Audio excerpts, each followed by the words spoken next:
Réunion en session extraordinaire depuis le mardi 4 février sur demande du président de la République, Félix-Antoine Tshisekedi Tshilombo. Les deux chambres du Parlement ont adopté séparément le mercredi 5 février le rapport final de la commission mise en place pour examiner le voies et moyens politiques et diplomatiques de sortie de crise face à la situation sécuritaire qui prévaut dans la partie est du pays. Sous la conduite du speaker de la chambre basse du Parlement, les élus du peuple ont travaillé d'arrache-pied pendant 2 jours en plénière comme en commission pour élaborer leurs recommandations axées particulièrement sur le volet politique et diplomatique. La grande commission mixte paritaire Assemblée nationale Sénat était composée notamment des commissions mixtes paritaires Défense et sécurité, Relations extérieures, PAJ, socio-culturelle, économique et financière. Après l'audition en commission du vice-premier ministre, ministre de l'Intérieur, Sécurité, Décentralisation Affaires coutumières et du vice-premier ministre, ministre de la Défense nationale, les députés nationaux ont conjugué leurs intelligences pour réfléchir sur les voies et moyens de sortir le pays de la crise sécuritaire qu'il traverse.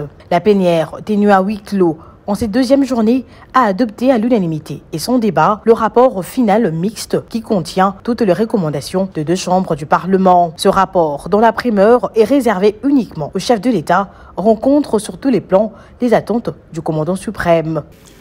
Aujourd'hui, dans la méthodologie concertée avec le Sénat, nous avons auditionné séparément les rapports identiques de ces 5 commissions paritaires mixtes. C'est ainsi que nous avons passé en revue les rapports de la commission paritaire politique, administrative et juridique, les rapports de la commission mixte paritaire défense et sécurité, le rapport de la commission mixte socio-culturelle, les rapports de la commission mixte paritaire économique et financière, les rapports de la commission mixte paritaire relations extérieures. Nous annonçons au public et toute notre satisfaction pour le travail de qualité réalisé par les honorables députés et les honorables sénateurs qui se sont mis d'accord sur les matières principales sous forme des recommandations à remettre au président de la République.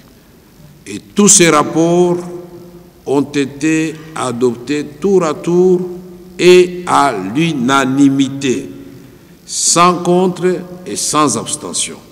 Ceci mérite quand même les applaudissements de la plénière. Honorables députés, chers collègues, je tiens sincèrement à vous remercier pour le travail que vous avez fait.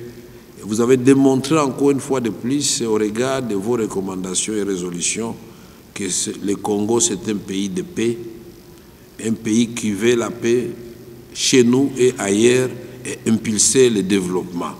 Il sied de signaler que ce document d'une extrême importance va se joindre à celui présenté par les évêques de la Senko et l'Église du Christ au Congo pour outiller objectivement la décision du président de la République, garant de la nation. C'est avec une note de satisfaction que le président de l'Assemblée nationale, le professeur Vital Kamerhe, et le président du Sénat, Jean-Michel Samalou Condé, ont chacun suspendu la séance après avoir épuisé la première matière de cette session extraordinaire qui va se poursuivre avec la présentation des juges de la Cour constitutionnelle nommés récemment par le chef de l'État, Félix-Antoine Tshisekedi Tshilombo.